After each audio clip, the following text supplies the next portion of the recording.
ህዝባዊ ወያኔ ሓርነት ትግራይ ህወሓት የኢትዮጵያ መንግስት የድሮን ጥቃት በመፈጸም በትግራይ ኃይሎች አባላት ላይ ጉዳት ማድረሱን ገለጸ።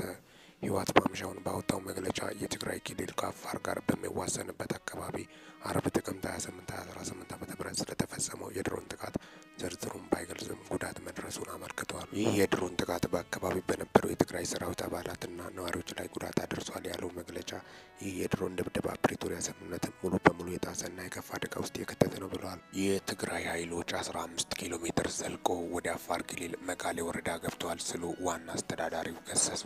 የአፋር ክልል መጋሌ ወረዳ ዋና አስተዳዳሪ የትግራይ ኃይሎች በወረዳው ቶንሳ ቀበሌ ላይ በከፈቱት ጥቃት ወደ 15 ኪሎ ሜትር ዘልቆ መግባታቸውንና 6 መንደሮችን መቆጣጠራቸውን በመግለጽ ከሰሱ። የትግራይ ክልል ሰላምና ጸጥታ ቢሮ በበኩሉ የከፈትነው ጥቃትም ሆነ የተቆጣጠርነው መሬት የለም ሲሉ ውንጀላውን አጣጥሏል። የአፋር ክልል መንግስት የህወሓት ቡድን ሲል የጠራው ኃይል በክልሉ ዞን 2 መጋሌ ወረዳ ውስጥ በምትገኘው ቶንሳ ቀበሌ ላይ የከባድ መሳሪያ ተኩስ መክፈቱን በመግለጽ የከሰሰው ባለፈው ረቡዕ ጥቅምት 26 2018 ዓ.ም ምሽት ባወጣው መግለጫ የመጋሌ ወረዳ ዋና አስተዳዳሪ የሆኑት አቶ አብዲ ሼክ ብራህ ኡስማን አጎራባች በሆነው የትግራይ ክልል የሚገኘው የቲዲኤፍ ኃይል ባለፈው ረቡዕ ጠዋት ጀምሮ ወደ ቦታ መያዝ እንቅስቃሴ ገብተዋል ሲሉ ለሚዲያ ተናግሯል። ሙሉ ቀን ያንን ቦታ ይዘው እስከ 12 ሰዓት ህዝቡ እየሸሸ ታጣቂ ቡድን ቦታ እያዘ ሄዷል። ከዚያም ሁሉንም ቦታ ከተቆጣጠረ በኋላ ከባድ መሳሪያ ወደ ህዝቡ መወርወር የጀመረው ምሽት 12 ሰዓት አካባቢ ነው ሲሉ በክልሉ መንግስት የቀረበውን ውንጀላ ተናግረዋል። የአፋር ክልል መንግስት ከምሽቱ 1 ሰዓት አካባቢ በንጹሃን የአፋር አርብቶ አደሮች ላይ በሞርታርና በዙ 23 ከባድ መሳሪያዎች ተኩስ መከፈቱን በመጥቀስ በመግለጫው ወንጅሏል። የአካባቢ ነዋሪ በተኩሱ ድምፅ ተደናግጦ መሸሹን የሚናገሩት ዋና አስተዳዳሪው አቶ አብዱ ወደ ክልሉ እንቅስቃሴ ያደረገው በጣም ብዙ ኃይል መሆኑን አንስተዋል። የትግራይ ጦርነትን ያስቆመው የፕሪቶሪያ ስምምነትን በግጭት አዋጅ በግልጽ አፍርሷል ስልም ወቅሰዋል። አሁን ይህ ነው ልባል የሚቻል አይደለም ሲሉ የታጣቂዎችን ብዛት በቁጥር መጥቀስ እንደማይችሉ አክለዋል። መጋሌ ወረዳ ከትግራይ ክልል ጋር በ4 ወረዳ እንደሚዋሰን የሚናገሩት አቶ አብዲ በዚሁ ግንባር ሁሉ ላይ ገብተዋል ብለዋል። ታጣቂው ኃይል 6 እና በዚህ አካባቢ መንደሮችን ይዟል። ህዝብ መሰብሰቢያ የሚሆኑ ማለት ነው። በቦታ ስፋት ግን ወደ 15 ኪሎ ሜትር ወደ ውስጥ ዘልቆ ገብተዋል ሲሉ ከሷል። ዋና አስተዳዳሪው በታጣቂዎች ቁጥጥር ስር እንደሆኑ የጠቀሷቸው ካርፋቱ፣ አሊጉቢ፣ ሚልኪ፣ ጎራአይ፣ ጉላዲዳና ዳልጊና የተባሉ መንደሮችን ነው። አቶ አብዱ አክለውም የቀበሌውን ማዕከል እስካሁን አልያዙም፣ ግን ከማዕከል ውጭ ያሉ 1 ኪሎ ሜትር ርቀት ላይ ያሉ አካባቢዎች ሙሉ በሙሉ በእነሱ ቁጥጥር ውስጥ ናቸው ብለዋል። እንደ ዋና አስተዳዳሪው ገለጻ በታጣቂዎች እጅ ወድቀዋል የተባሉት አካባቢዎች ነዋሪ የነበሩ ሰዎች ወደ ቶምሳ ቀበሌ ማዕከልና አሮሪ የሚባል አካባቢ ሸሽቷል። ህዝቡ ገና ስላልተረጋጋ ምን ያህል ሰዎች እንደተፈናቀሉ መጥቀስ እንደማይችሉ የሚገልጹት አቶ አብዱ ተናግረዋል። ተቆርጦ የቀረም ህዝብ አለ በማለትም ነው የገለጹት። የወረዳ ዋና አስተዳዳሪ በአሁኑ ሰዓት የተኩስ ድምጽ እንደሌለ ቢገልጹም ታጣቂ ቡድን ወደፊት እየገፋ በመሆኑ በድጋሚ ተኩስ ይነሳል የሚል ስጋት መኖሩን አስረድተዋል። አፋር ክልል መንግስት በትናንትናው መግለጫ የህወሓት ቡድን ከድርጊቱ በአስቸኳይ ካልተቆጠበ የዜጎች ደህንነትና የወሰኑን ክብር የማስጠበቅ እንዲሁም ራስን ከማንኛውም ውጫዊ ጥቃት የመከላከል ኃላፊነት እንደሚወጣ አስጠንቅቀዋል። ዋና አስተዳዳሪው አቶ አብዱ የአካባቢ ሚሊሻና ህዝብ ካልሆነ በቀር እስካሁን ድረስ ታጣቂዎቹ ተቆጣጥሯቸዋል ወደ ተባሉ ቦታዎች እንዲገባ የተደረገ የክልልም ሆነ የፌዴራል መንግስት ኃይል አለመኖሩን ተናግረዋል። በክልሉ መንግስት በኩል ጦርነቱ እንዳይከሰት ተብሎ ይመስለኛል እስካሁን ወደዚያ የመጣ ኃይል የለም ብለዋል።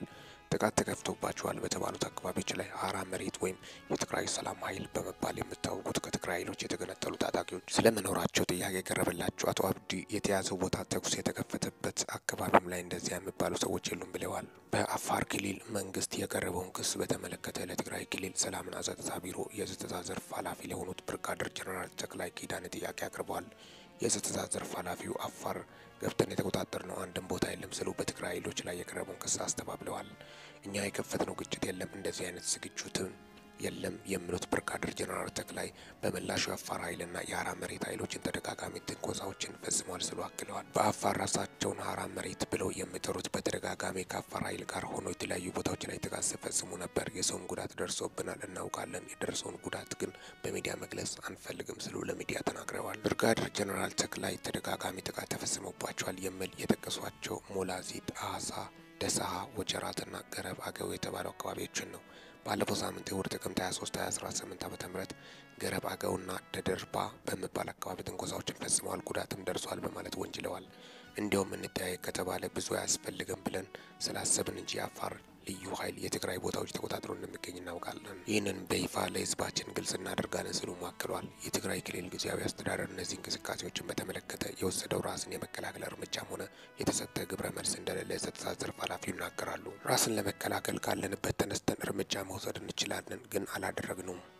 ባለንበት ሆነ ራሳችንን ከመከላከል ውጭ የተቆጣጠርነው የሄድንበት ቦታም የለም ሲሉ የትግራይ ኃይሎችን ተከላክለዋል። የፕሪቶሪያ ስምምነት ፈርሷል እስካልተባለ ድረስ እሱን አክብረን መቀጠል ነው የምንፈልገው የሚሉት ብርጋዴር ጄኔራል ተክላይ ሌላ ጣልቃ ገብነት የሚሆን ቀዳዳ ማግኘት እንችል ይሆን በሚል ተስፋ ካልሆነ በቀር አዲስ የተፈጠረ ነገር የለም ሲሉ ምላሽ ሰጥተዋል። የአፋር ክልል መንግስት በህወሓት ይህንን ክስ ያቀረበው የፌዴራል መንግስትና የትግራይ ክልል አመራሮች አንዳቸው በአንዳቸው ላይ ጠንካራ ውንጀላዎችን እያቀረቡ ባሉበት ወቅት ነው። ህወሓት የፕሪቶሪያ ስምምነት የተፈረመበት ሶስተኛ ዓመት በማስመልከት እሁድ ጥቅምት 23 2018 ዓ.ም ባወጣው መግለጫ የፌዴራል መንግስት ሌላ ዙር ጦርነት ለማካሄድ ግልጽ እንቅስቃሴ እያደረገ ነው ሲል ከሷል።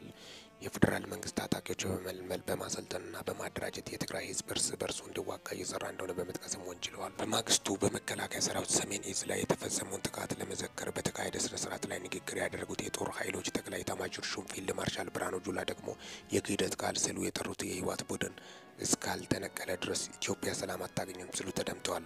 የፕሪቶሪያ ስምምነት ከተፈረመ ወዲህ በህወሓት የተፈጸሙ ትንኮሳዎች፣ ስራዎችና ሴራዎች ጦርነት ለመግባት በቂ ናቸው ሲሉ በህወሓት ውስጥ አሉ ያሏቸውን የተወሰኑ ቡድኖች ወንጅለዋል። የጠቅላይ ሚኒስትሩ የምስራቅ አፍሪካ ጉዳዮች አማካሪ አቶ ጌታቸው ረዳ በበኩላቸው ረቡዕ ምሽት በማህበራዊ ሚዲያ ገጻቸው ላይ ባሰፈሩት አጭር ጽሁፍ የፌዴራል መንግስትን ጎትቶ ወደ ግጭት ለማስገባት እየሞከረ ነው ያሉት ኋላ ቀር ቡድን ከሰዋል። ይህ ቡድን የፕሪቶሪያን ውል ለመግደል ሁሉንም አይነት ትንኮሳ ሞክሯል ያሉት የቀድሞ የትግራይ ክልል ጊዜያዊ አስተዳደር ፕሬዝዳንት አሁን ደግሞ በአፋር በኩል ነገር እየቆሰቆሰ ነው ብለዋል። ቡድኑ ይህንን እያደረገ ያለው ከዚህ ቀደም ለነበሩ ትንኮሳዎች ግብረ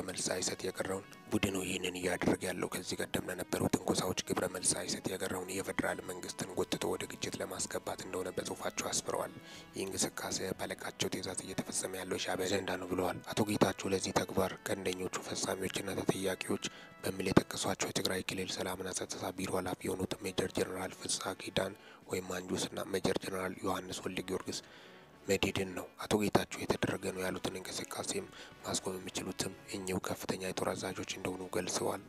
አጠቃላይ እንግዲህ በዚሁ በሰሞኑን በአፋር በኩል በተነሱት ውጊያዎች በህወሓትና በአፋር አካባቢ እንግዲህ ከፍተኛ ውጊያ እንደነበረና አልፎም ወደ በርካታ መንደሮችን እየተቆጣጠሩ እንደሚገኙ ጭምር እስካሁን ድረስ ለቆ እንዳልወጡ አሁንም ስጋት ተጨማሪ መንደሮችን ወደፊት እየተቆጣጠሩ እየመጡ ስለሆነ ተኩስ እንዳይከፈት በማለትም የአፋር ክልል ብሔራዊ መንግስት የገለጸበት ሁኔታም ነው የተሰሙት መረጃዎች የሚያሳዩት። አሁን ግን እየተሰሙ ያሉት መረጃዎች የጦርነት ነገሮች ወደ ሰላማዊ መንገድ በሰላማዊ መንገድ እንዲጠናቀቁ በርካቶችም ጥሪያቸውን እያስተላለፉ እንደሚገኙ ጀምረም ነው።